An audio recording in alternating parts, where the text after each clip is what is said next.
Environmental groups are challenging a new strategic plan laid out by the state's Division of Forestry. The document provides guidelines for how the state's forest will be managed for the next 5 years. The state's Department of Natural Resources hosted a series of public forums this week, but as Sarah Whitmire reports, critics say there should be more opportunities and more time for feedback. Thank you. On Monday night, it was a packed house at the Indiana State Museum. Yes, but across the eastern United States. Some of these folks say they drove for hours for a chance to comment on the DNR Division of Forestry's new proposed strategic plan. Try to do the best we can with the best science we have. The 22-page document will set the direction for the state's forests for the next 5 years.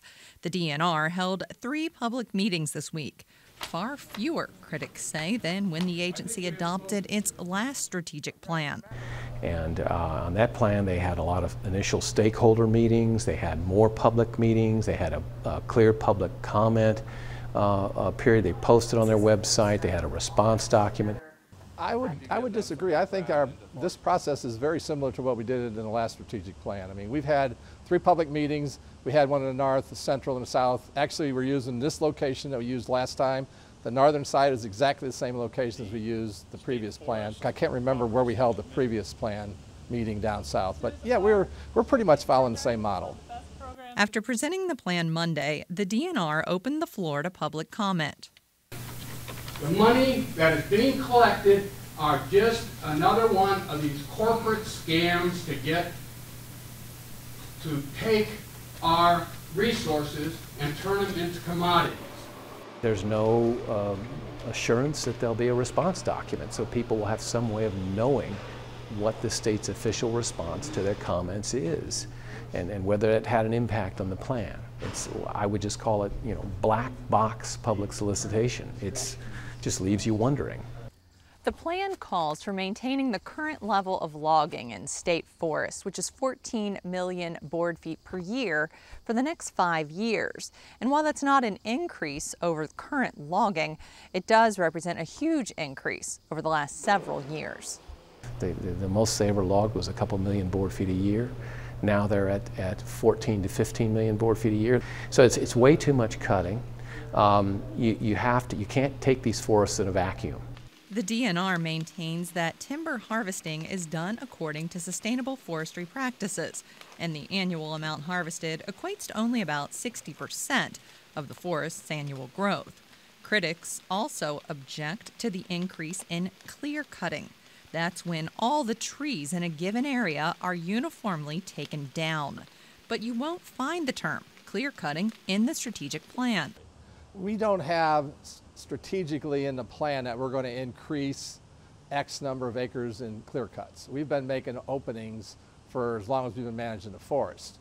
We're at about 600 or 700 acres, and we've got that all charted out, and that's not done necessarily ahead of time. Most of those decisions are made on the ground by the foresters who do that work.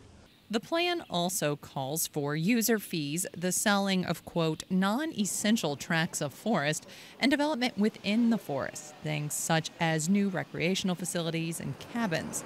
Stant says ultimately the problem he sees with the plan comes down to one thing. It's revenue-driven. The strategic plan offers a breakdown of the Division of Forestry's funding. The forestry property tax, which accounted for more than a quarter of the agency's funding in 2008, is gone. Money from the general fund has replaced some of that, but the increase in timber sales is what's kept the agency afloat. When you've got the legislature taking away their general funds every year and saying go out and get those monies from logging and user fees, what the Division of Forestry is forced to do is do that. They want to continue going on. And whether I agree with it or not, that's what they have to do if they want to continue to operate. But Seifert says even if he were meeting with the governor or legislators and had the chance to make a plea for more money for his department, he's not sure he would. It's not my job to make the pitch for the money. My job is to manage the forest, and we do a pretty good job with it. For Indiana News Desk, I'm Sarah Whitmire. Stant, along with the leaders of half a dozen other environmental groups, sent a letter to the DNR's director last week asking for more time for public comment on the plan. Specifically, they're asking for a 60-day public comment period and 2 additional public meetings in locations closer to state forest in the southern part of the state.